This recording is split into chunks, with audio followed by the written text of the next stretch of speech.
एकादशी क्या है? अनेक भाव हैं, पर हमारी दृष्टि में एकादशी वैष्णवों की करवा चौथ है। जैसे एक प्रियतमा अपने प्रियतम के लिए व्रत करती है, ऐसी वैष्णव अपने प्रियतम श्री कृष्ण के लिए व्रत करते हैं। और व्रत का कारण चाहे कुछ भी हो, पर एक ही प्रधान है कि प्रेम बढ़े ठाकुर जी के प्रति। हमारी आयु दो चीजों से कम होती है, एक तो बहुत खाने से और दूसरा बहुत बोलने से। दो चीजों से आयु पर असर पड़ता है। जितना ज्यादा खाओगे उतनी जल्दी आप अलविदा कह जाओगे, और जितना ज्यादा चपड़ चपड़ संसार की बातें करोगे उतनी जल्दी आयु आपकी कम होगी। व्यक्ति जब व्रत करता है तो अन्न नहीं खाता, और जब वो अन्न नहीं खाता तो उसकी एक दिन की आयु बढ़ जाती है। एक ही दिन की बढ़ती है बस। आज पूरे दिन हमने अन्न नहीं पाया, एक दिन की आयु बढ़ेगी। लेकिन एकादशी व्रत करने वाले वैष्णव पूरे एक दिन अन्न नहीं पाते, और अन्न किस लिए नहीं पाते? बोले ठाकुर जी के लिए नहीं पाते। तो उसका अभिप्राय ये होता है कि एकादशी व्रत करने वाला एक दिन की आयु जो उसको मिली वो ठाकुर जी को अर्पित कर देता है, भगवत चरणों में अर्पित कर देता। बोले प्रभु मुझे नहीं चाहिए, बस ऐसा कर दो, मेरे अब शेष दिन जो हैं, जितनी एकादशी मैंने करी गिन लेना, उतनी एकादशी मतलब उतने दिन ठाकुर जी के हो गए मेरे जीवन के। कई लोग कहते हैं महाराज जी एकादशी का उद्यापन कर लें। उद्यापन का मतलब हो जाता है कि फिर उसके बाद एकादशी ना करो तो चलेगा। मुझे ऐसा लगता है कि क्यों करना है? जब तक धराधाम पर हैं तब तक एक एक, वैसे तो हम हर दिन ठाकुर जी को दें, लेकिन 15 दिन में से एक स्पेसिफिक एकादशी का दिन यदि ठाकुर जी को ही अर्पित हो जाए तो उसमें बुराई क्या है? हम उससे छुट्टी क्यों चाहते हैं? अब मेरी बात सुन के कहीं जिसका होने वाला हो उद्यापन वो बंद मत कर देना, कर लो, पर जिनका अभी मन नहीं बना है उद्यापन करने का वो करना नहीं। अरे जब तक अंतिम श्वास चले एकादशी करते रहो। श्री नामदेव जी के विषय में एक बड़ी सुंदर कथा आती है।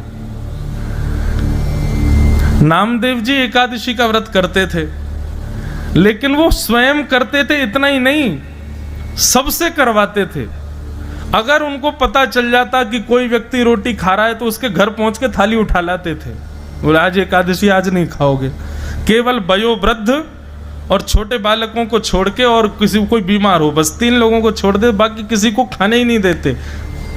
एकादशी के दिन नामदेव जी पूरे नगर में घूमते और घर घर में जाके देखते कोई भोजन तो नहीं कर रहा है। ये भी एक वैष्णव का स्वरूप है कि मैं अकेला भक्ति करूं नहीं, सबसे करवाऊंगा, मैं सबसे नाम जपवाऊंगा, चाहे कुभाव से जपो लेकिन जपो। एक बार ठाकुर जी उनकी परीक्षा लेने के लिए एक ब्राह्मण का रूप धारण करके आ गए, और वयोवृद्ध ब्राह्मण 70-80 वर्ष की आयु ठाकुर जी ने धारण कर ली, और वयोवृद्ध से ब्राह्मण हाथ में लाठी लिए और नामदेव जी के द्वार पर आ गए, और द्वार पर आकर के गिर पड़े।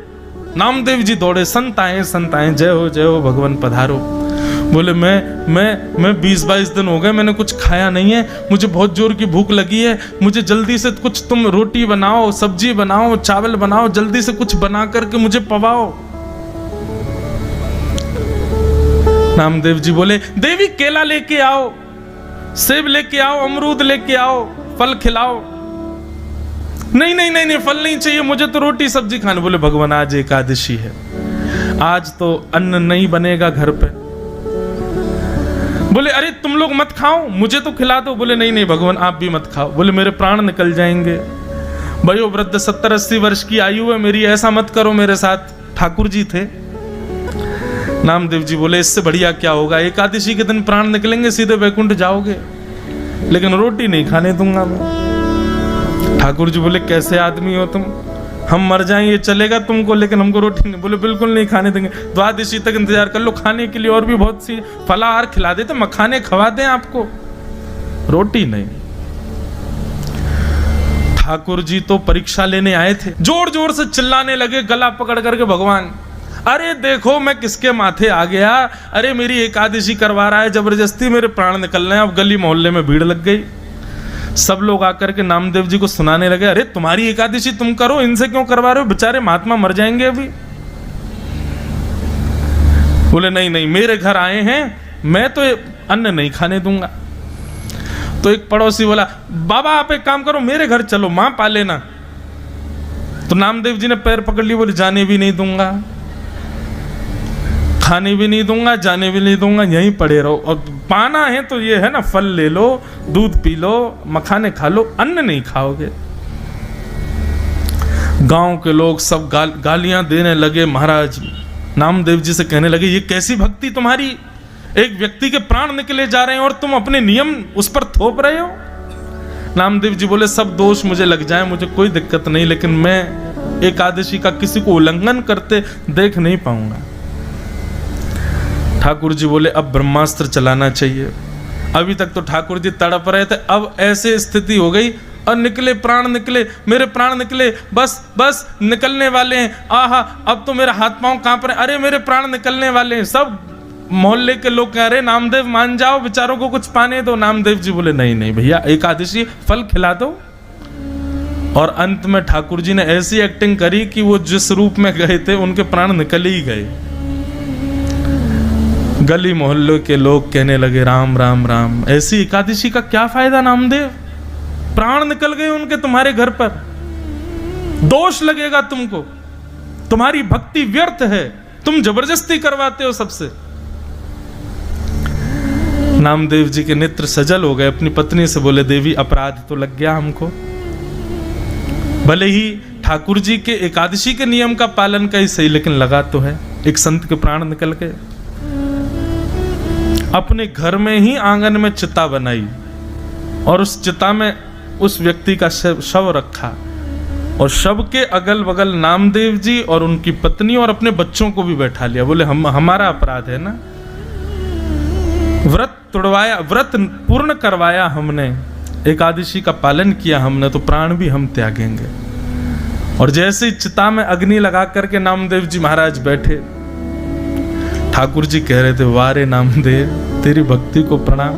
ठाकुर जी की कमर में जैसे ही ने ताप सा लगा, सोई ठाकुर जी तो उठ के बैठ गए और तुरंत नामदेव जी को खींच करके अपने हृदय से लगाया।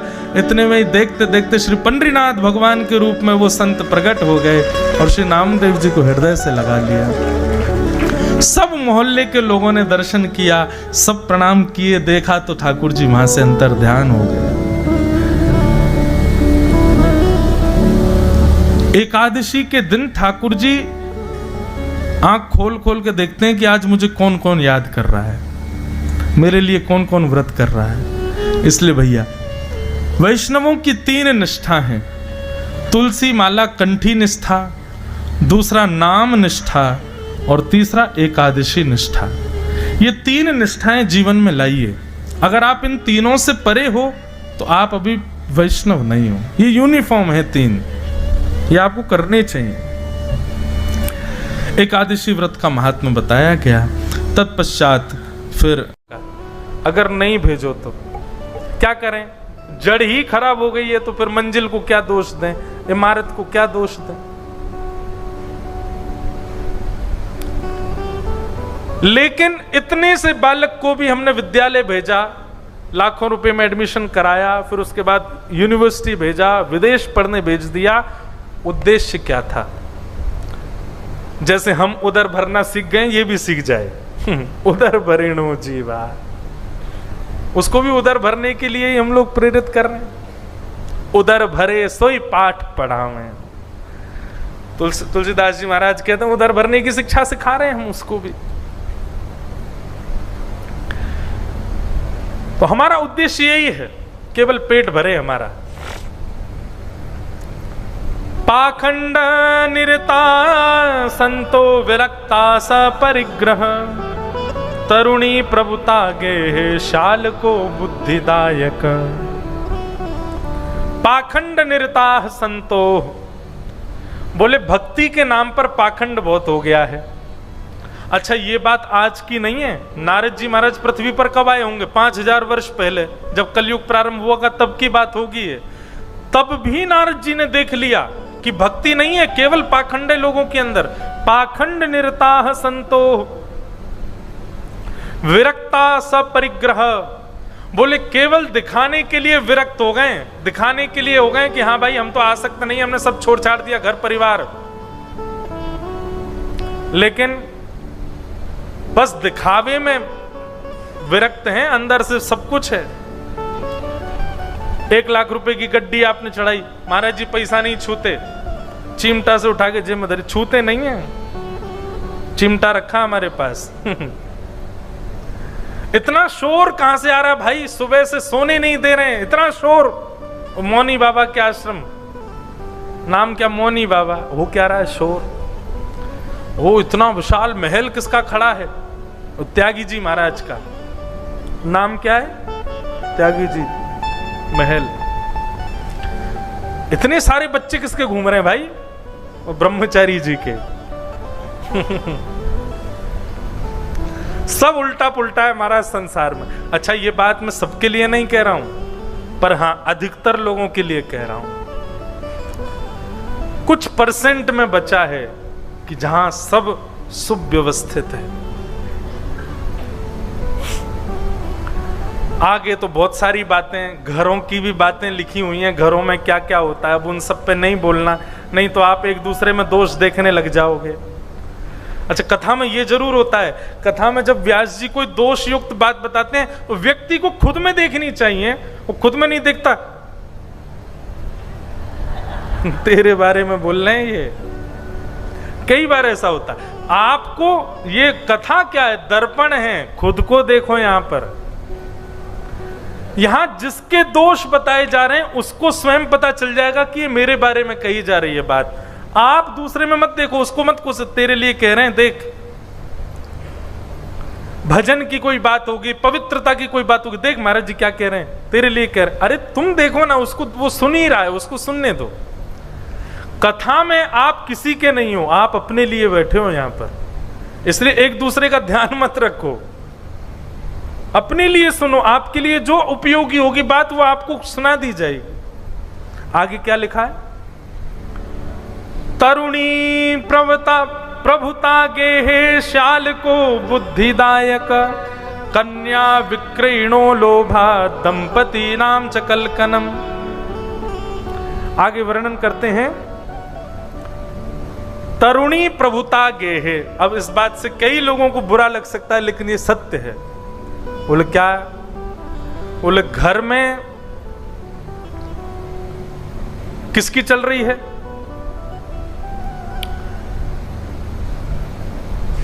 मां की नहीं चल रही है, पत्नी की चल रही है। मां बेचारी बैठी है चुपचाप, आप भी वही करो जो ये कहेगी, वही करना पड़ेगा।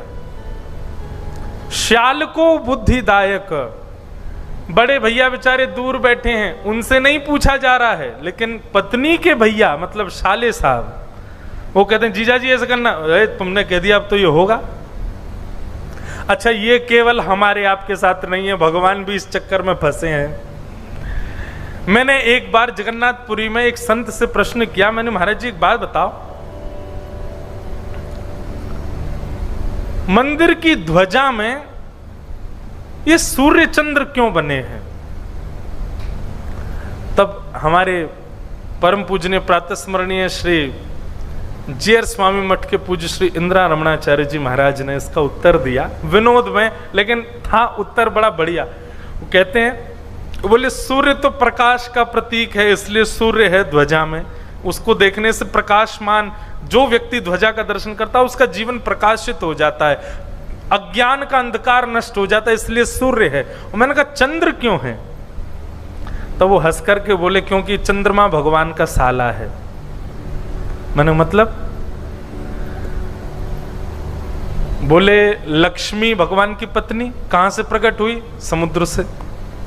और चंद्रमा ये कहां से प्रकट हुआ? समुद्र से। तो ये कौन हुआ? भगवान का साला। भाई लक्ष्मी का भैया हुआ चंद्रमा। तो उन्होंने ऐसे विनोद में बताया कि जगन्नाथ भगवान बैठे रहते हैं तो लक्ष्मी कभी ना कभी किसी ना किसी बात से लड़ती रहती भगवान से, और जब भी जगन्नाथ भगवान से लक्ष्मी लड़ने के लिए आती है तो भगवान ऐसे नजर ऊपर करके देखते हैं,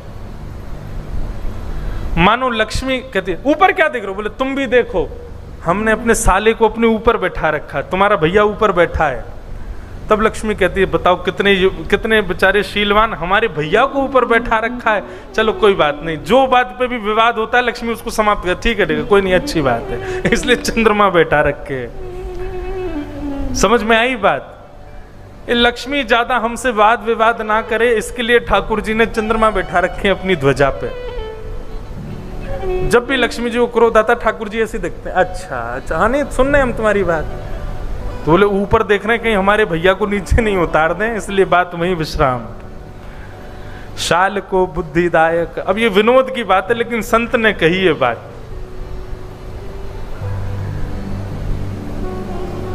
शाल को बुद्धिदायक, कन्या विक्रयणो लोभा दंपति नाम चकलकनम। बच्चे को इसलिए नहीं पढ़ाया जा रहा कि तू योग्य बन, बच्चे इसके लिए पढ़ाया जा रहा है कि योग्य घर की कन्या ब्याह करेगी और संग में धन लेके आएगी। पता चला कि बेटा तो कुछ करता ही नहीं है तो फिर हम कुछ मांग ही नहीं सकते धन। क्या करता है आपका पुत्र? अब तो रेट फिक्स हो गए, डॉक्टर होगा तो इतना मांग सकते हैं, चार्टेड अकाउंटेंट होगा तो इतना मांग सकते हैं, इंजीनियर होगा तो इतना मांग सकते हैं। क्या करता है बालक? बोले कुछ नहीं, दुकान पे बैठता है, दहेज ही नहीं मिलेगा, क्या करोगे बेटा? उसको इसलिए नहीं पढ़ाया जा रहा कि तुम योग्य बनो, इसलिए पढ़ाया जाता है अच्छे घर की कन्या आएगी और धन लेकर के आएगी। अरे विक्रय हो रहा है क्या कन्या का? कन्या विक्रयणो लोभात दंपति नाम चकलकनम। अब यहां पूरी बात ऐसी बताई है सारी, हम लोग ये सब नारद जी को दर्शन हो रहा है। न योगी नैव सिद्धो वा न ज्ञानी सत्क्रियो नरः कलितावान लेनाद्य साधनम भस्मताम गतम अट्टशूला जनपदाश विशूला द्विजातयः कामन्य केशशूलिन्य संभवन्ते कलभ्यः। इस प्रकार श्री नारद जी महाराज दर्शन कर रहे हैं, और दर्शन करते हुए श्री नारद जी महाराज सब जगह भ्रमण करते करते बड़े परेशान हो रहे थे। और परेशान होते हुए श्री नारद जी महाराज जैसे ही वृंदावन पहुंचे तो वृंदावन में क्या देखा? भो भो साधो क्षणम तिष्ठत मच्चिंतामपि नाशय दर्शनम तव लोकस्य सर्वथा गहरम परम। नारद जी महाराज जैसे वृंदावन पहुंचे तो वृंदावन में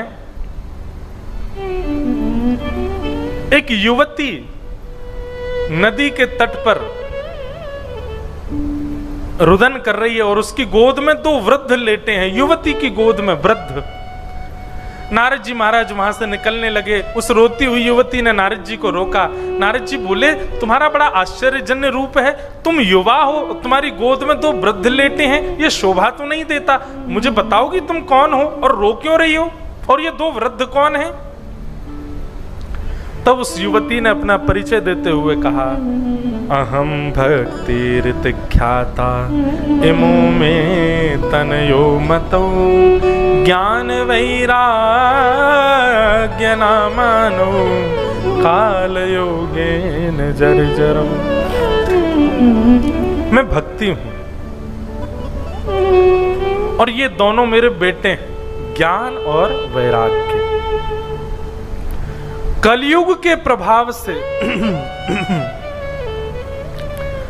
कलयुग के प्रभाव से मेरे दोनों पुत्र ज्ञान और वैराग्य वृद्ध हो गए और मैं अभी भी युवा हूं। मैं भी वृद्ध हुई थी कहीं कहीं जाकर के, कहां कहां भ्रमण किया। भक्ति महारानी कहती है, उत्पन्ना द्रवणे साहम, मेरा द्रविण यानी कि दक्षिण भारत में मेरा जन्म हुआ। उत्पन्ना द्रविड़े साहम वृद्धिम कर्नाटके गताम क्वचित क्वचिन महाराष्ट्रे गुरुजने जीर्णताम गतः। कल कुछ ऐसी व्यवस्था करनी पड़ेगी। यहाँ निश्चित ही आसपास कहीं कोई भोजनालय है और वहां की पास में ही है, बगल में ही है, तो हमारी भी गले में पकड़ रही है बहुत जोर से, पर हमको तो कथा कहना ही है। अच्छा देखो एक बात सुनो, इसको व्यवधान मत समझो, इसको परीक्षा समझो। ठाकुर जी आपको देख रहे हैं कि भाई देखो तुम इस कमल जैसी सुगंधित कथा में भी इसमें व्यवस्थित हो पाते हो कि नहीं। हम कथा कर रहे हैं तो आप क्यों व्यवस्थित हो रहे, आप भी सुनो, ध्यान पूर्वक सुनो, होने दो, उसको प्रभाव मत पड़ने दो। हम खांसते खांसते कहेंगे लेकिन कहेंगे, आप सुनो। परीक्षाएं हैं, जीवन में आती तो भक्ति में भी आती, पर कल इसको व्यवस्थित करना पड़ेगा, क्योंकि ठाकुर जी की मंगलमयी कथा है, ठाकुर जी के मंगलमय वैष्णव जन बैठे हैं, और निश्चित ही जब कथा होती है तो मंगल वैष्णव जन यहाँ भी पधारते हैं, अभी भी बैठे हैं। तुकाराम जी, नामदेव जी, ज्ञानो श्री जनाबाई जी और श्री पुरंदर जी सब यहाँ बैठे हैं। उन सब के भाव से इसको थोड़ा व्यवस्थित करना है। आइए बड़े भाव से सुनो सब लोग। तो ऐसा छोंक लगाया, खांसी खांसी हो गई, बताओ। हम यहाँ 4 घंटा से सब्जी बना रहे, उसकी छोंक नहीं लगी आप पे? बगल से किसी ने क्या मिर्ची डाल दी है, कुछ डाल दिया, उसकी छोंक इतनी तेज लगी आपको?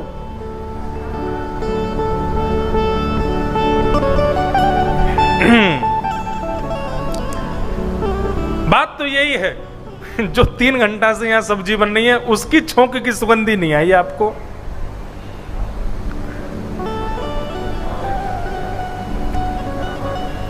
बोलो वृंदावन बिहारी लाल की। कलयुग कितना प्रभावशाली होता है, कलयुग के व्यसन कितने प्रभावशाली होते हैं। यहीं पे कौन है? वाह भैया, वृंदावन से व्यास जी आए, अपने संग 30 जन लेके आए, ऐसी बढ़िया सुंदर मंच पर बैठ के ये सब करने के और कथा सुनाने के, इतने बढ़िया व्यवस्थित होकर के सुनाने का पूरा भाव, उसके प्रभाव में एक आदमी भारी पड़ गया संसार।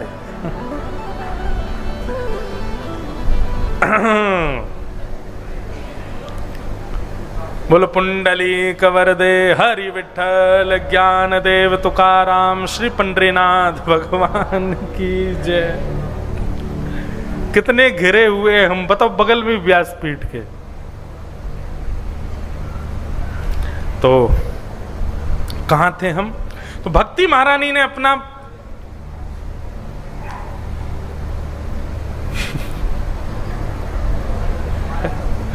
अब पीछे से कोई छींक रहा है, कोई कहीं से खांस रहा है, तो ऊपर ही खांस रहे हैं।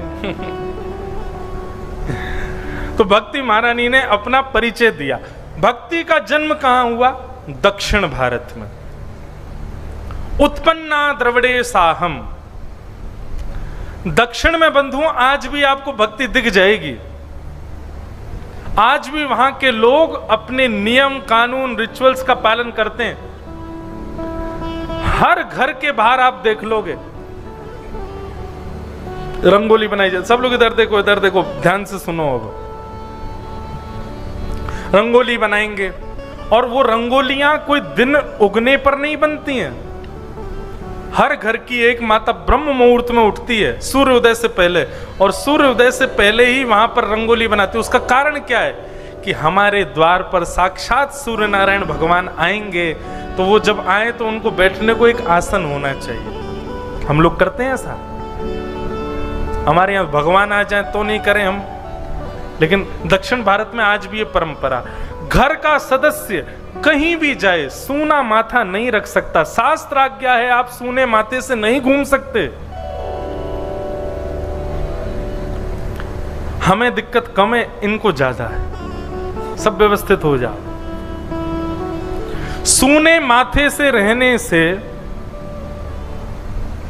जो व्यक्ति सूना माथा रखता है, जिसके माथे पर कुछ भी चिन्ह नहीं होते और धार्मिक चिन्ह नहीं होते, वैदिक चिन्ह नहीं होते, तिलक स्वरूप चंदन नहीं होता, ऐसे व्यक्ति को अपराध क्या लगता है वो तो बहुत दूर की बात है।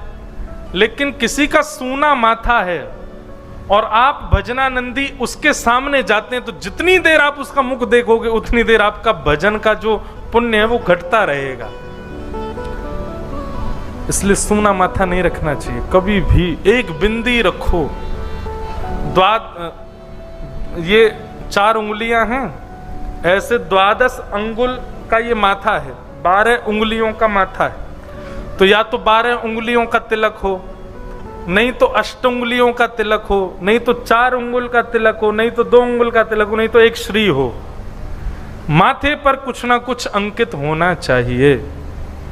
दक्षिण भारत में आज भी हर घर का, चाहे स्त्री हो पुरुष हो, आपको माथा सूना नहीं मिल सकता। एक टीका से, चंदनी से कुछ लगाते हैं। भक्ति आज भी है वहां पर, क्योंकि भक्ति का जन्म हुआ है दक्षिण में।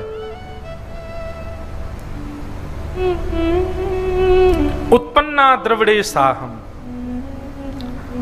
वृद्धिम कर्नाटके गताम। थोड़ी थोड़ी बड़ी बड़ी बाल अवस्था हुई कर्नाटक में। क्वचित क्वचिन महाराष्ट्र, महाराष्ट्र में कुछ कुछ भक्ति रही है। और गुर्जरे जीर्णताम गतः, ऐसा वर्णन आता है गुजरात में जाकर के जीर्ण हो गई भक्ति, गुजरात में जाके वृद्ध हो गई। अच्छा एक बात बताएं, एक संत कह रहे थे कि जैसे ही ये बात हमारे भक्त श्री नरसिंह मेहता जी ने सुनी, कथा चल रही थी तो कथा में व्यास जी बता रहे थे, वो लोग गुजरात में आकर के भक्ति जीर्ण हो गई। नरसिंह मेहता जी बोले शास्त्र की बात है, भागवत जी की बात है, वेद पुराणों की बात है, इसको निरर्थक तो नहीं कर सकते, पर क्यों ना इस पर थोड़ा कार्य किया जाए। और नरसिंह मेहता ने ऐसा कार्य किया कि यदि आज पूछा जाए कि भक्ति सर्वश्रेष्ठ रूप से कहां विराजमान है, तो वो गुजरात में। गुजरात उसका मूल उद्देश्य श्री नरसिंह मेहता, नरसिंह मेहता जी ने प्रचार प्रसार किया पूरी गुजरात में ऐसी भक्ति को। रामदास बोढ़ाना, उनकी भक्ति से गुजरात में प्रेम लक्षणा भक्ति प्रकट हुई। और श्री द्वारिकाधीश, श्री डाकोर जी में द्वारिकाधीश, सौराष्ट्र में द्वारिकाधीश जाकर के विराजमान हुआ। आज गुजरात के भक्तों में वैष्णवता अलग ही होती है। गुजराती वैष्णव दिख जाए, अलग ही पता चल जाएगा गुजरात का वैष्णव है। उसका खान पान भाव सब बड़े शुद्ध होते हैं। उन्हीं नरसिंह मेहता जी की कृपा है।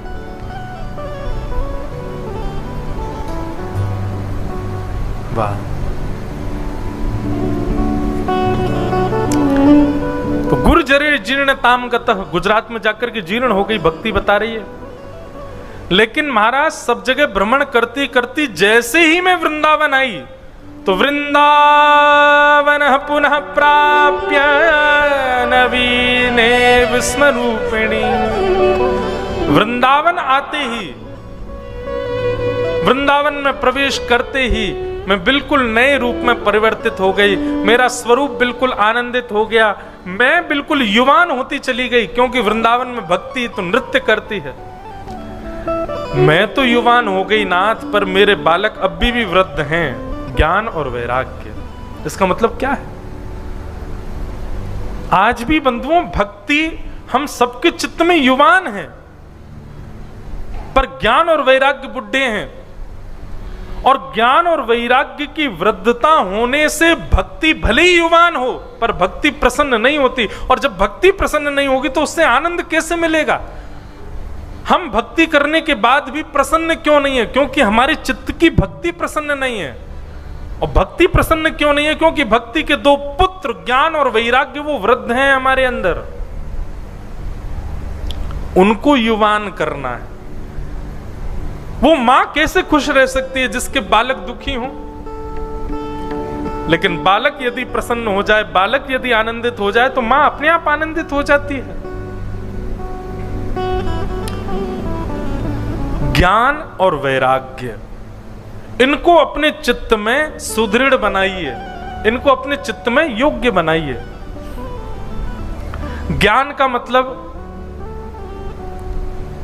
बहुत नॉलेज होना नहीं होता। मैं बताता हूं अपनी कथाओं में, बहुत नॉलेजेबल होना ज्ञान नहीं होता। विवेकी होना ज्ञान है, सही गलत की पहचान होना ज्ञान है। सही और गलत का पहचान ये केवल सत्संग ही आपको प्रदान कर सकता है। सत्संगी व्यक्ति को ही पता होता है क्या उचित है और क्या अनुचित है। ये ज्ञान हमें बढ़ाना है अपने अंदर। और वैराग्य, वैराग्य का मतलब सब छोड़ देना नहीं होता है। वैराग्य का मतलब केवल उनका त्याग करो जो हरि से विमुख कराने वाले हैं। सूरदास जी की एक पंक्ति में निश्चित ही इस भाव में गाता हूं।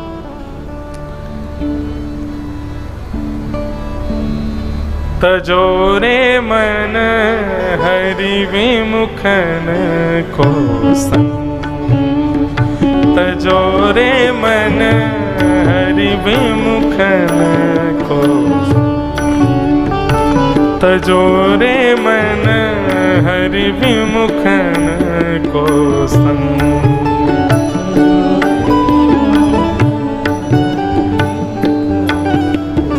सब लोग गाओ। तजोरे मन हरि विमुखन को संग,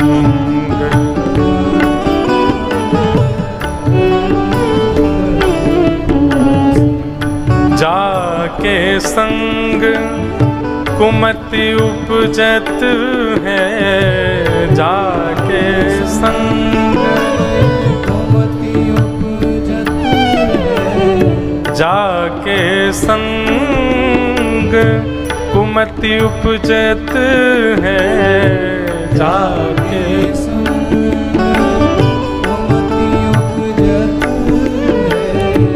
पढ़त भजन में भंग,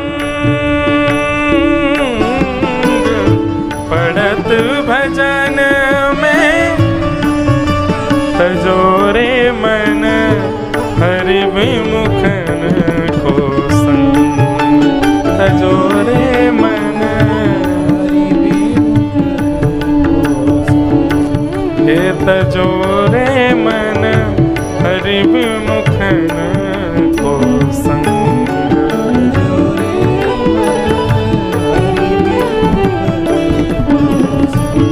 कहा होत पे पान कराए,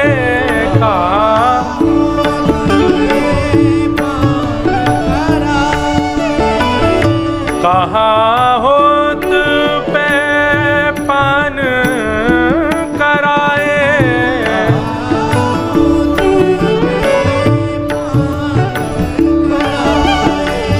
विष नहीं तजत भुजंग, ओ विष नहीं,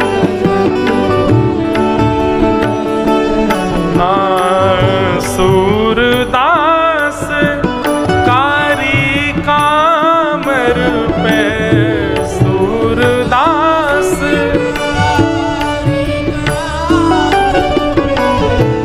चढ़े ना दूजो रंग हो,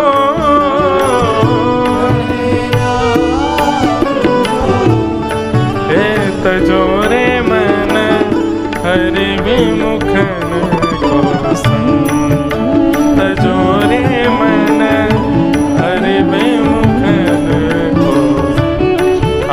तजोरे मन हरि विमुखन को संग, तजोरे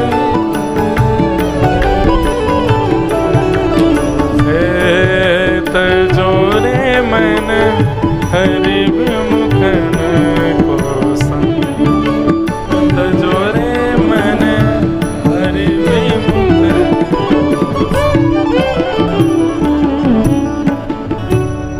सूरदास जी कहते हैं, अच्छा ये बात मैं हर कथा में कहता हूं लगभग, कुछ बातें ऐसी हैं जिनको मैं पीछे पड़ा रहता हूं कि ये तो करना ही है वैष्णवों को। अगर आप अपने आप को वैष्णव मानते हैं तो सबसे पहला काम आपको यही करना चाहिए, तजोरे मन हरि विमुखन को संग। जाके संग कुमति उपजत है, पड़त भजन में भंग।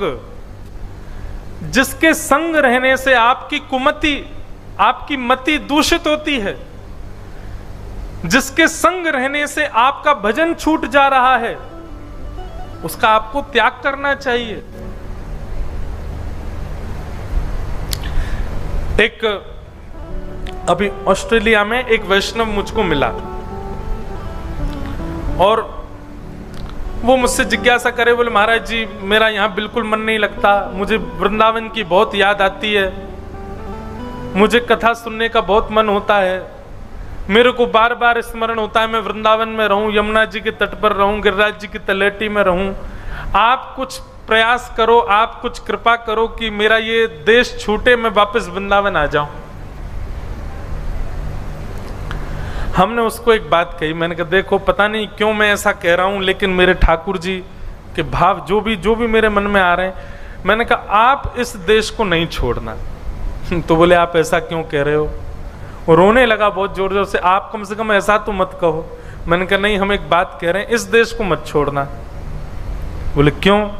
मैंने कहा कम से कम यहां रहते हो तो याद तो बनी रहती है ना वृंदावन की, यहां रहते हो तो वृंदावन नित्य चिंतन में तो चलता रहता है ना, आपके 24 घंटा यही रहता है कि वृंदावन जाना है, मैंने कहा ये विरह जरूरी है। मैंने कहा जिस दिन शामा शाम को लगेगा कि नहीं अब इसके, तो तुम्हारा वही छुड़वा देंगे, ये देश तुमको बुला लेंगे। मैंने कहा अभी मत छोड़ के जाओ, अभी तो तुम इस विरह में ही रहो, कम से कम इसकी वजह से तुम्हारा ये चिंतन तो बना हुआ है ना नित्य का।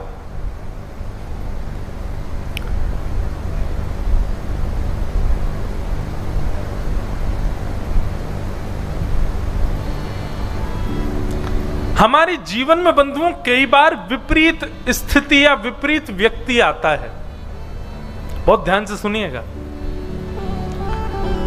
उस समय तो हमको लगता है ये जाए, ये समय निकले, ये व्यक्ति मेरे जीवन से जाए, लेकिन जब वो समय चला जाता है, जब वो व्यक्ति चला जाता है ना, तब आप अपने आप को पहले से ज्यादा मतलब अपने आप को पहले से ज्यादा निखारा हुआ देखोगे। ऐसा आपके साथ होता है कि नहीं पता नहीं, पर ये होता ही है, सबके साथ ही होता है। बुरा वक्त, बुरा व्यक्ति, बुरा जीवन, बुरा समय, बुरा स्थान, ये हमारे निर्माण के लिए जीवन में आता है। आज कोई व्यक्ति यदि बहुत श्रेष्ठ स्थिति में है ना, तो निश्चित है उसने अपने जीवन में एक बहुत बुरा वक्त भी देखा होगा, बहुत खतरनाक वक्त देखा होगा। अच्छा ही अच्छा जिसने देखा है ना जीवन में, माफ कीजिएगा, वो ना बड़े होकर ज्यादा कुछ श्रेष्ठ कर नहीं पाता, वो बड़े होकर ज्यादा कुछ बढ़िया बन नहीं पाता। लेकिन अपने जीवन में जिसने बड़ी रुकावटें देखी होंगी, बड़ी परिश्रम देखा होगा, निश्चित है कि एक समय आने पर वो एक श्रेष्ठ सीमा को प्राप्त कर लेता है, श्रेष्ठ योग्यता को प्राप्त कर लेता है। अच्छा, आपका प्रश्न ऐसा भी हो सकता है, किसी को महाराज जी हमने देखा है कि वो कुछ नहीं करता फिर भी बहुत श्रेष्ठ बन जाता है, तो वो उसके प्रारब्ध हैं, पूर्व जन्म में करके आया होगा, और पूर्व जन्म में नहीं मिला होगा उसका, इसलिए पुनः जन्म लेकर के आया, इस जन्म में भोगेगा वो। कई लोग ऐसे होते हैं, कुछ नहीं करते, वो कुछ भी नहीं करते, लेकिन फिर भी उनको बड़ी श्रेष्ठताएं मिल जाती हैं, और हम लोग उनसे जलते ही रहते हैं, बोले बता कुछ नहीं करता, हम इतनी मेहनत कर रहे हैं तो नहीं पहुंच पा रहे, और कुछ नहीं करता, ऐसे ही इसको सब कुछ मिलता जा रहा है। नहीं, या तो देखने जाओगे तो पूर्व में उसने कुछ किया होगा, नहीं तो उसके पूर्व जन्म में उसको कुछ अच्छा मिला ही नहीं होगा, बेचारे ने केवल संघर्ष किया, इस जन्म में वो केवल भोगने आया है, वो केवल भोगेगा।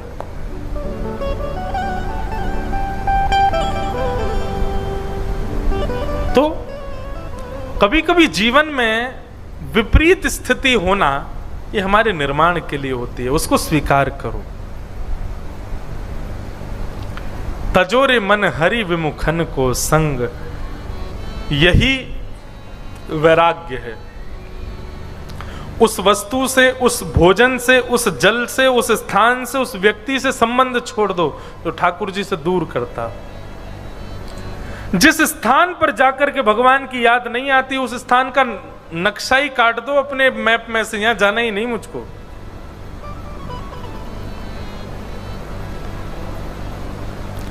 हमको लोग गोवा लेकर के गए। अब क्यों गोवा का नाम बोलती आप लोग हंसे क्यों?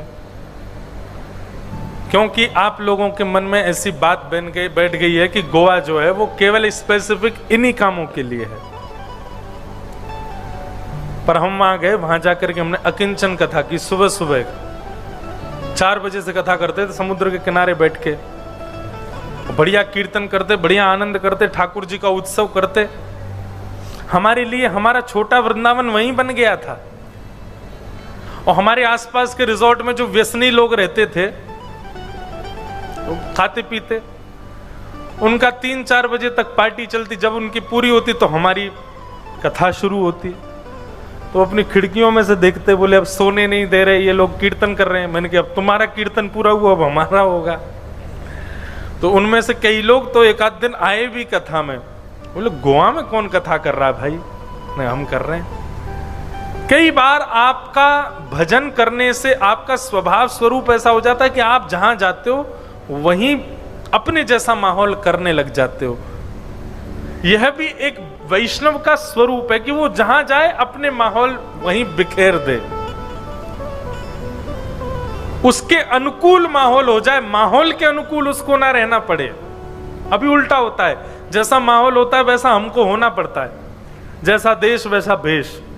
पर नहीं, वैष्णव को ऐसा होना चाहिए, माहौल बदलेगा मेरे लिए, मैं नहीं बदलूंगा, मैं ऐसा ही रहूंगा। माहौल बदल जाए। प्रहलाद जी बदले ही नहीं, पिता ने डांटा, माता जी ने खूब समझाया, पिता ने मारने तक का प्रयास किया, गुरुजन चरणों में पड़े रहते थे, प्रहलाद तू तो मरेगा, हमको और मरवाएगा, मत किया कर, हरि का नाम मत लिया कर, तेरे हाथ जोड़ रहे हैं, पांव पूज रहे हैं, मत जपा कर इसका नाम, तेरा क्या जाएगा प्रहलाद? प्रहलाद जी कहते हैं जो आज्ञा गुरुदेव, नहीं जपूंगा। प्रहलाद जी दूसरे दिन से मौन रहने लगे। अब कोई कुछ भी कहे तो प्रहलाद जी इशारों में उत्तर दें। गुरुजन कहने लगे प्रहलाद तू ये बोलता क्यों नहीं है? बोले गुरुजी आपने तो मना किया कि हरि का नाम मत बोल। बोले हरि का नाम बोलने से मना किया, सामान्य तो बोल सकता। बोले मैं सामान्य नहीं बोलता, जब बोलूं तो हरि ही बोलता हूं मैं हरि के अलावा कुछ नहीं बोल सकता। और आप कहेंगे हरि मत बोलो तो मैं बोलूंगा ही नहीं, जीव कटवा दूंगा अपनी, क्योंकि मेरा मुख खुलेगा तो हरि ही निकलेगा और कुछ नहीं है मेरे पास में। सिचुएशन को बदलना पड़ा प्रहलाद जी के लिए। मीराबाई को समझाया। मीराबाई की ननद पहले तो बहुत लड़ती थी, पहले तो बड़ी विपरीत बुद्धि वाली थी, लेकिन एक दिन उसने चमत्कार देख लिया। ठाकुर जी का अपहरण करवा दिया, गिरधर लाल जी का अपहरण करवाया मीराबाई की ननद ने। और गिरधर लाल जी की जगह जिस कपड़े को ओढ़ करके श्री गिरधर लाल सोए थे मीराबाई के, उनके स्थान पर एक नाग रखवा दिया। उस पिटारे में जिसमें गिरधर लाल जी रहते थे, जो झांपी जी थी, उसमें नाग रख दिया। ठाकुर जी कहीं और कर दिए। बोले सुबह मीरा उठेगी, जैसे ही कपड़ा हटाएगी सोई नाग उठ करके डस देगा, चली जाएगी। मीराबाई तो अपने भक्ति भाव से जागो मेरे मोहन प्यारे भोर का राग गाने लगी। गाती हुई जैसी पहुंची, ठाकुर जी की झांपी जी के ऊपर जो वस्त्र रखा था बड़े प्रेम और भाव से, और वहां झरोके में से झांक के ननद देख रही है। बोले अभी नाग निकलेगा, इसको डस देगा। और जैसे ही वस्त्र हटाया तो महाराज नाग तो अंतर ध्यान हो गया, गिरधर लाल जी थे वहां पर। और ये दृश्य अपने आप देखा उसकी ननद ने। ननद बोली ठाकुर जी तो मैंने चोरी करवा दिए थे, नाग रखवाया था, ये ठाकुर जी कहां से आ गए? अपने किसी आदमी से, तूने ठाकुर जी कहां रखे? बोले आपकी अलमारी में रखे मैंने जाके। ननद ने जैसी अपनी अलमारी खोल के देखी तो मां नाग बैठा था। वो पुस्कारने लगा। ननद समझ गई, बोले मीरा सामान्य नहीं है, इसकी भक्ति में बल तो है। उसी समय चरणों में जाकर के जो मीराबाई की ननद थी वो नतमस्तक हो गई और उन्होंने मीराबाई को अपना गुरु मान लिया। एक दिन मीराबाई से उन्होंने कहा, भाई साहब आप क्यों भजन करती हो, आप क्यों ठाकुर जी का गुण गाती हो? हमारा छोटा भाई जो अभी राजा है, मीराबाई के पतिदेव भी चले गए थे, मीराबाई के ससुर जी भी चले गए थे, तो राजा छोटा भाई बना राणा, और वो बहुत प्रताड़ना करता था मीराबाई की। तो बहन ने समझाया, ननद ने समझाया, बोले आप उसके सामने भजन मत गाया करो, आप उसके सामने उत्सव मत किया करो, आप उसके सामने गिरधर लाल जी की बातें मत किया करो, उसको गुस्सा आता है फिर वो उल्टा सीधा करता है आपके साथ, मत किया करो उसके सामने। तो मीराबाई ने एक पद गाया, मैं तो गोविंद रा गुण गासूं, राणा जी रूठे तो मने खाए कर से। मैं तो गोविंद रा गुण गासूं, राणा जी रूठे तो मने खाए कर से। मैं तो गोविंद रा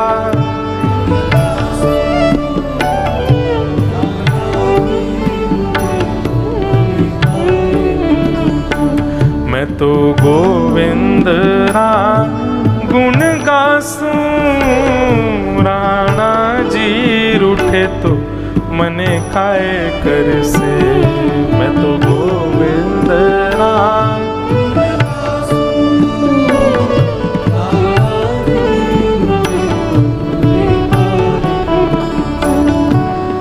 हरि मंदिर में निरत करास्या, हरि मंदिर में निरत घूंघरिया घम कासू, घूंघरिया हे राम नाम का झाज चला स्या, राम नाम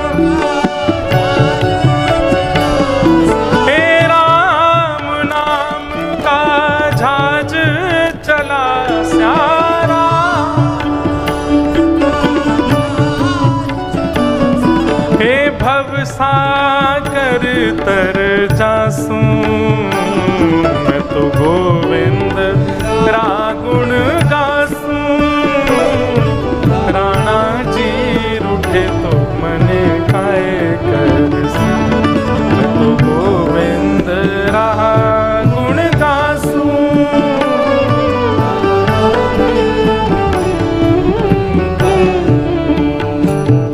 मीराबाई कहती हैं, क्यों गाना बंद कर दूं मैं ठाकुर जी का गुण? बोले राणा गुस्सा करेगा। अच्छा, राणा गुस्सा करके ज्यादा से ज्यादा क्या करेगा मेरा? मार तो मुझे पाया नहीं, ज्यादा से ज्यादा महल से निकाल देगा। राणा गुस्सा होगा तो महल से निकाल देगा, लेकिन मेरे ठाकुर गुस्सा हो गए तो पूरे ब्रह्मांड में कहीं जगह नहीं मिलेगी, पूरे विश्व में कहीं जगह नहीं मिलेगी। कहां जाऊंगी मैं? अरे ये छोटे मोटे राजाओं के गुस्सा होने से थोड़ी मुझे डर लगता है। मेरा महाराज ना रूठ जाए, मेरा साहिब ना रूठ जाए, मेरा गिरधर ना रूठ जाए। भक्ति हो तो मीराबाई जैसी सिचुएशन के अकॉर्डिंग मैं नहीं रहूंगी, मेरे अकॉर्डिंग सिचुएशन को होना पड़ेगा। आज भी तो लोग ऐसे ही करते हैं। संसारी लोग, संसार के विषय भावों में रहने वाले लोग, वो यही इंप्लीमेंट करवाते हैं अपनी लाइफ में, हम जैसे हैं वैसे सब हो जाओ।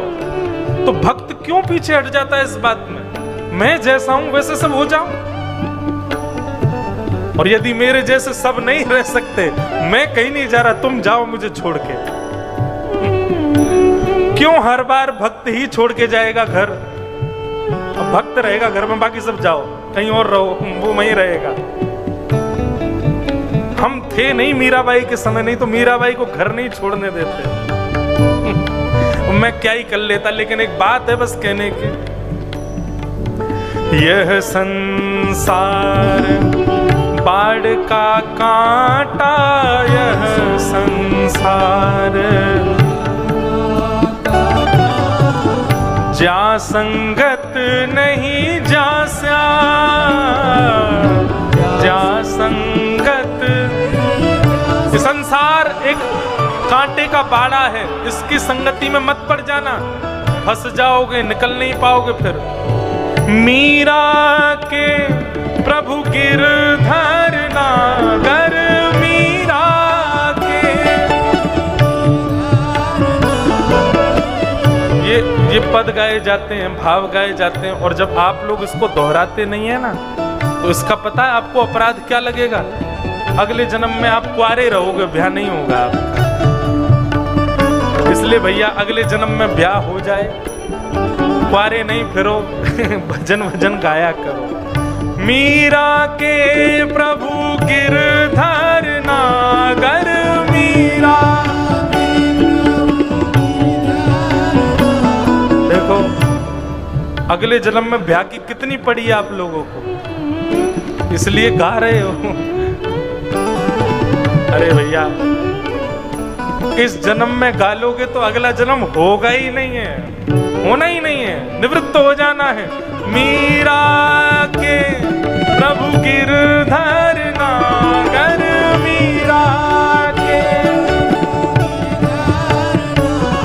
हे निरख परख गुण गासूं, मैं तो गोविंद रा गुण गासूं।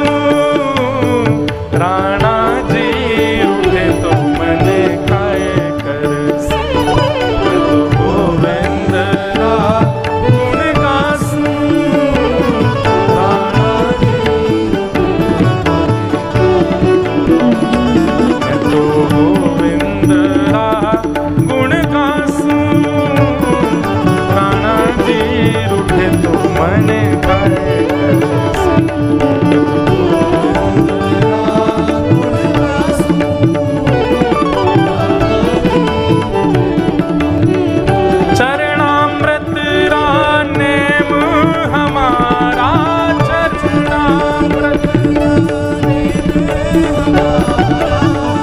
नित उठ दर्शन जासूं, नित उठ दर्शन जासूं। मैं तो गोविंद रा गुण गासूं। राणा जी उठे तो मने खाए कर, मैं तो गोविंद रा गुण गासूं। राणा जी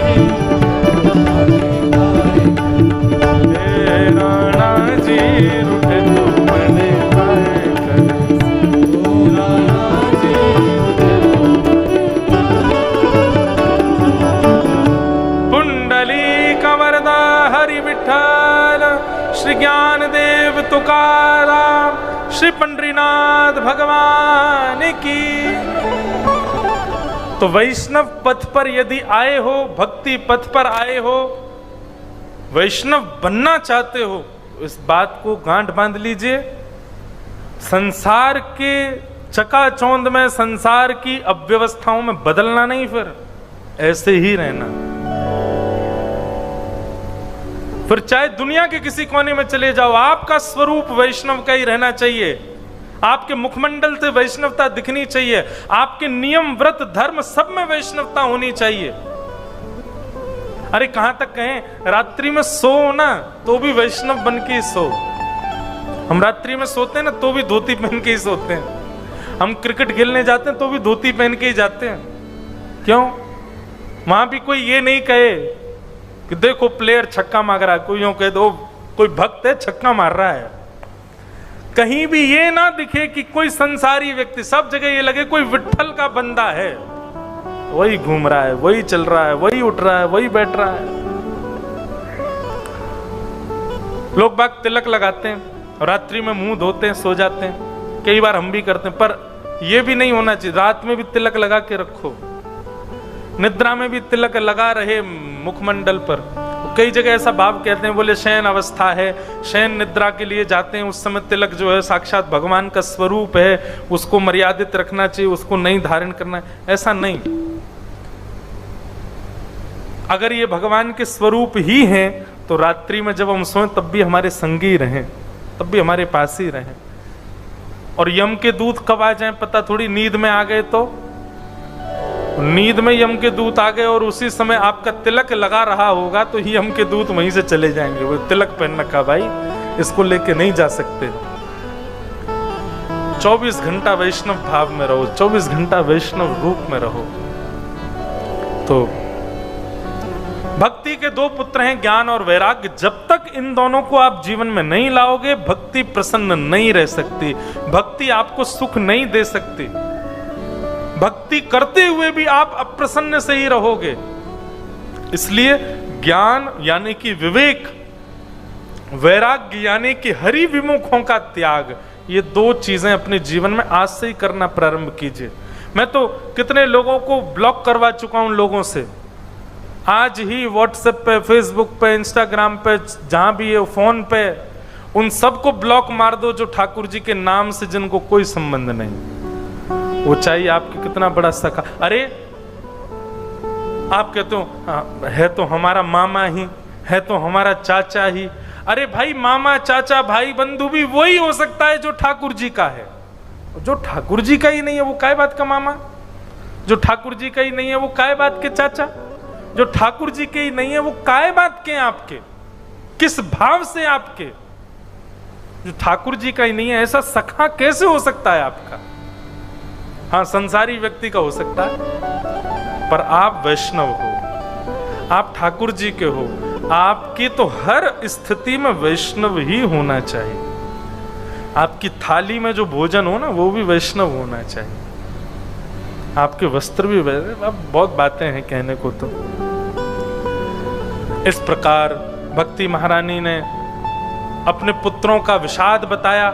नारद जी महाराज भ्रमण करते करते पूछने लगे सबसे कि भैया भक्ति के पुत्र ज्ञान वैराग्य युवा कैसे होंगे? कोई भी इसका उत्तर नहीं दे पाया। तब नारद जी महाराज बद्रीनाथ गए। तब बद्रीनाथ में उनको सनक सनंदन सनातन सनत कुमार मिले। उन चारों ने उत्तर देते हुए कहा, बोले ज्ञान और वैराग्य को यदि युवा करना है तो एक ही उपाय है। बोले क्या?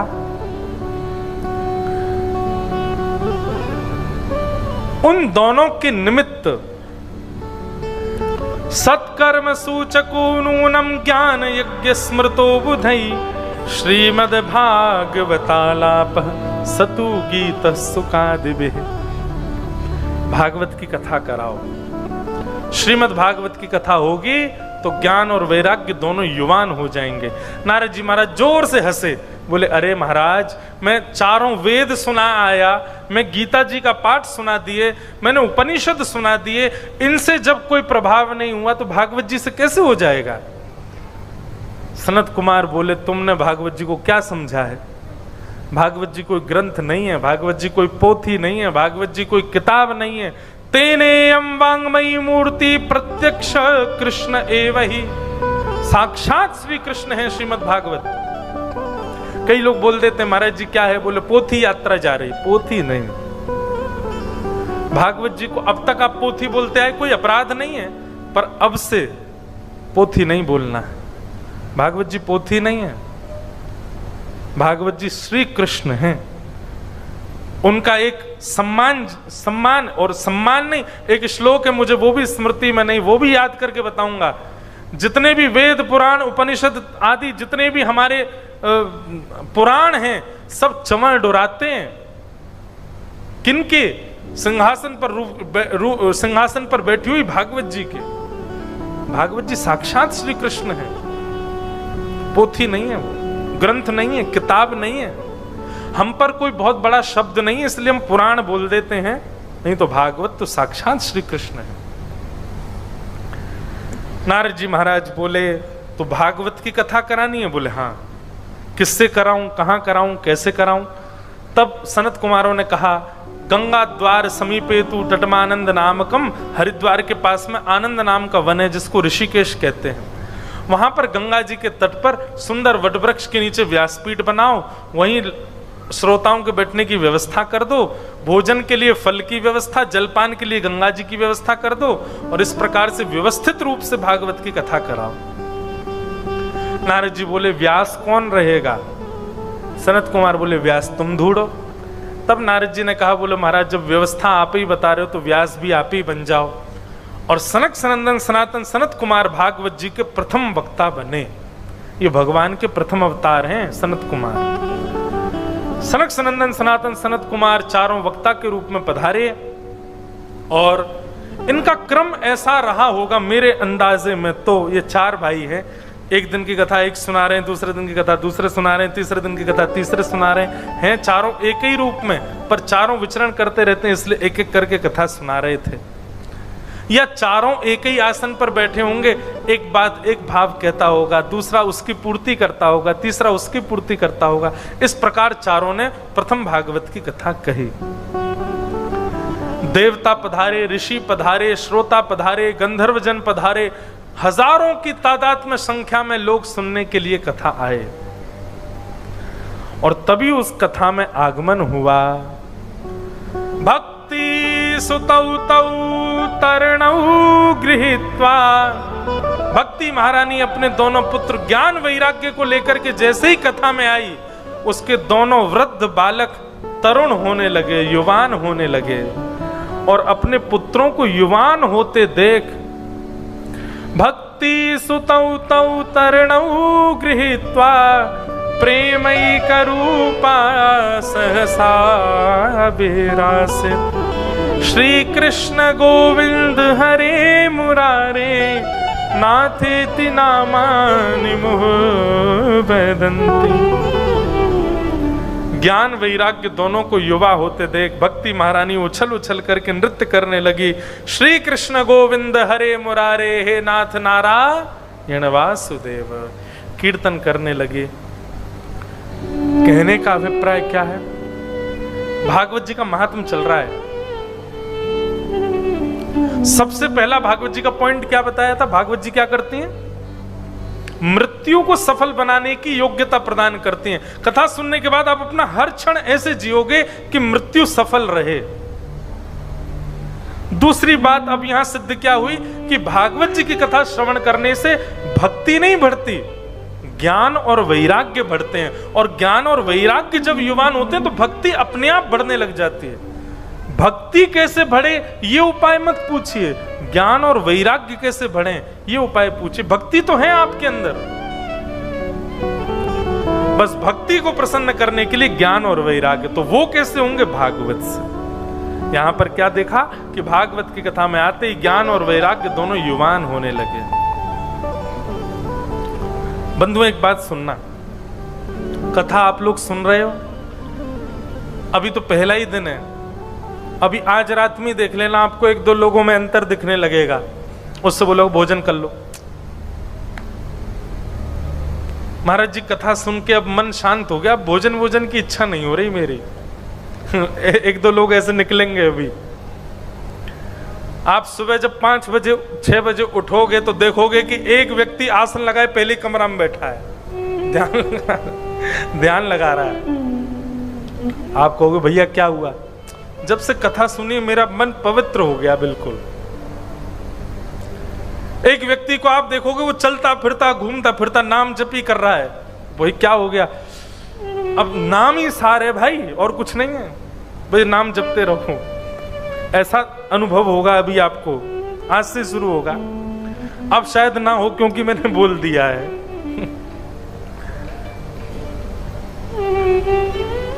वो ऐसा करे इसकी मैं निंदा नहीं कर रहा या उसका उपहास नहीं कर रहा, पर ये 7 दिन बाद नहीं होगा ऐसा। 7 दिन बाद जैसे ही आप अपने कामों में जाओगे, अपने घर जाओगे, अपने नगर में जाओगे, अपने शहरों में जाओगे, फिर वैसे ही हो जाओगे। मतलब जितने दिन कथा चल रही है ज्ञान और वैराग्य आपके युवान हो जाएंगे, यहां से वापस जाते फिर वृद्ध होके घर जाएंगे। हमारा काम है आपके हृदय के ज्ञान वैराग्य को युवान करना, और आपका काम है उनको युवान बनाए रखना। अगर वो युवान नहीं रहे, अगर किसी में ये परिवर्तन दिखे, भोजन की इच्छा नहीं, रात में निद्रा नहीं आ रही, भजन चल रहा है, सुबह जल्दी ब्रह्म मुहूर्त में उठ के स्नान करके महाराज चले गए पंडरीनाथ भगवान का दर, अगर ये स्थिति अभी 7 दिन में हो रही है, इसको कांस्टेंट रखिएगा आगे, ये यहीं ना रह जाए। नहीं तो वही हो जाएगा ज्ञान वैराग्य, फिर वृद्ध हो गए आपके। ये युवान बने रहे। किससे होंगे युवान? भागवत से। भक्ति महारानी प्रसन्न हो गई, व्यास जी के चरणों में प्रणाम करने लगी, धन्यवाद, आपने मेरी पीड़ा दूर कर दी, मेरे दोनों पुत्र युवान हो गए नाथ, आपकी बड़ी कृपा। अब मुझे आज्ञा करें, मैं क्या करूं? तब नारद जी ने आज्ञा की, भक्ति सुगोविंद स्वरूप कर्त्री, प्रेमयी कधरित्री, भवरोग हर्त्री, सात्वं च तिष्ठस्व सुधैर्य संशया, निरंतरं वैष्णव मानसानि। हे भक्ति महारानी, आप गोविंद को अति प्रिय हो, ठाकुर जी की बड़ी प्रिय सी है भक्ति महारानी। आप जिसके जीवन में जाती हो उसके भवरोग को नष्ट कर देती हो, आप प्रेम को प्रकट कर देती हो। हे भक्ति महारानी, हम आपसे केवल इतनी प्रार्थना करते हैं, ये जितने भी श्रोता यहाँ बैठे हैं ना, ये सब बड़े बड़े पावन हैं, बड़े पवित्र हैं, क्योंकि कथा में बैठे हैं। आप सदा सर्वदा के लिए इनके हृदय में जाकर के विराजमान हो जाओ, बस यही वरदान दो। भक्ति महारानी ने हाथ जोड़ करके नारद जी से कहा, मैं वचन देती हूं, जो भी भागवत की कथा में या जो भी इस प्रकार के सत्संग में आकर के बैठेगा, मैं उसके हृदय में जाकर के विराजमान हो जाऊंगी। पर मेरा काम केवल विराजमान होने का होगा, मुझे सदा विराजमान रखने की जिम्मेवारी उस व्यक्ति की होगी जिसके हृदय में मैं जाऊंगी। समझ में आई बात? भक्ति आ गई आपके अंदर, ज्ञान आ गया आपके अंदर, वैराग्य आ चुका है आपके अंदर, अब वो सदा तिष्ठित रहे अंदर, इसके लिए आपको प्रयत्न करते रहना होगा। इस प्रकार भागवत का प्रथम महात्म, प्रथम सर्ग यहाँ पूर्ण होता है, उसको हम प्रणाम करते हैं। भागवत जी का दूसरा भाव अभी और बचा है महात्म का, वहां से हम कल से कहना प्रारंभ करेंगे। धुंधुकारी का प्रसंग अभी श्री ठाकुर जी के मधुर मधुर यहाँ पर सुंदर अभंग भी हम सुनाएंगे और श्री पंडरीनाथ भगवान के मधुर भाव भी सुनाएंगे। बस आप सब लोग बड़े प्रेम और भाव से खूब निष्ठा से कथा सुनिए। भोजन कम भजन ज्यादा। हम तो कहेंगे हलवाई जी भी अगर सुन रहे हो तो भोजन की मात्रा कम ही रखना थोड़ा कम ही बनाओ, कम पाओ, भजन ज्यादा करो। ये 7 दिन के लिए आप अपने अंदर परिवर्तन पाने के लिए आए, और हम विट्ठल को पाने आए हैं, विट्ठल के होने आए हैं, और हमारा कोई अभिप्राय नहीं इतनी दूर आकर के कथा सुनने का। श्री पंडरीनाथ भगवान के इन 7 दिनों में हमें कैसे भी अनुभव हो जाएं, स्वप्न में अनुभव हो, दिनचर्या में चलते फिरते अनुभव हो, कथा में अनुभव हो, मैं तो कहूंगा इनको केंद्र बिंदु बनाओ। ये जो मेरे पीछे बैठे हैं, 7 दिन के अंदर इनके हाथ या आंख या नासिका या कहीं पर आपको अंतर दिखना चाहिए, तो समझ जाना आप कथा सुन रहे हो। ये जितने भक्त जो हैं ये जड़ नहीं है, उछलते कूदते दिखाई दे जाएं किसी दिन कीर्तन में, तब समझो कि हाँ आप कथा सुन रहे हो। आसपास जितने भी लोग बैठे हैं किसी में भी दोष ना दिखे, सब में गुण ही गुण दिखने लग जाएं, तो समझो आप कथा सुन रहे हो। इस प्रकार से आप सब लोग कथा सुनिए। आज के प्रथम दिवस के भाव को हम यहीं विराम देते हैं। आइए बड़े प्रेम और भाव से विठ्ठला माधवा तुझा नामा तरे गोडवा, तुझा नामा तरे गोडवा, विठ्ठला माधवा तुझा नामा तरे गोडवा, तुझा नामा तरे केशवा माधवा, तुझा नामा तरे गोडवा, तुझा नामा तरे गोडवा, केशवा माधवा,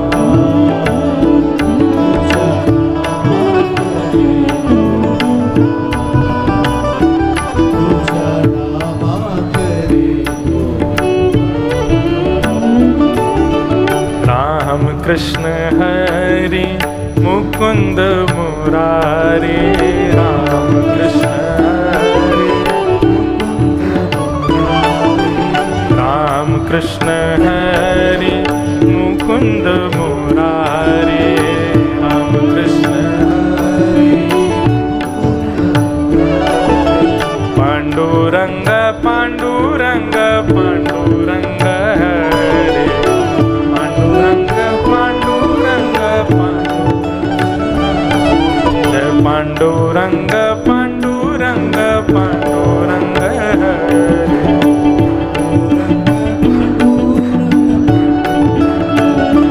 जय जय राम कृष्ण हरि मुकुंद मुरारी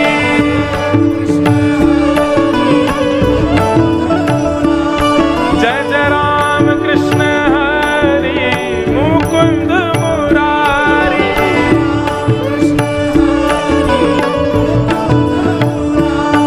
हरि पांडुरंग पांडुरंग पांडुरंग हरि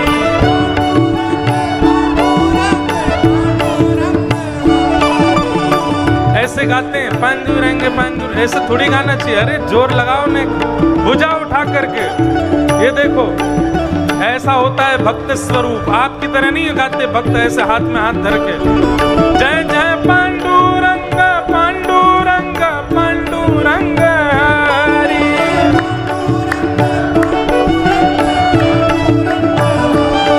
हरि पांडुरंग पांडुरंग पांडुरंग हरि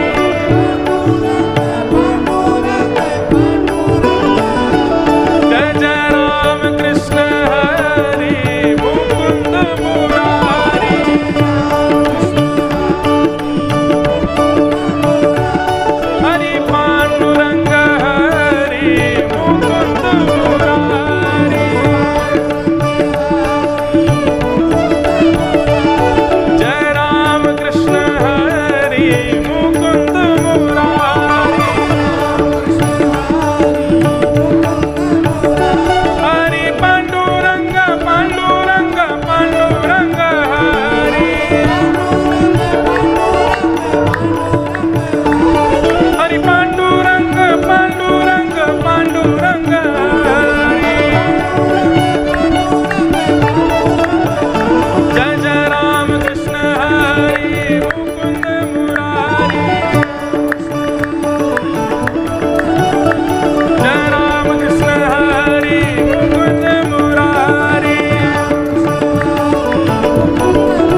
पतये हर हर महा। कल सोमवार है, आप लोग निश्चित ही श्रावण मास में यहाँ पधारे हैं, तो जहाँ भी आपको कल, वैसे जो हमारे परिवार जिनके माध्यम से कथा यहाँ पर आप सब लोग सुन रहे हैं, ऐसे हमारे परतानी परिवार ने भी कल रुद्राभिषेक की व्यवस्था सबकी रखी है। नहीं तो आप सब लोग चंद्रभागा नदी के तट पर भी जाएं, तो वहाँ पर भी जहाँ भी आपको शिवलिंग प्राप्त हो, निश्चित ही उनका अभिषेक कीजिएगा, बिल्वपत्र चढ़ाइएगा और कल के पावन दिवस को अपना मंगल बनाइएगा। मिलेंगे कल पुनः 3:30 बजे दोपहर में। आप सब लोग समय के आइएगा कथा श्रवण करने के लिए।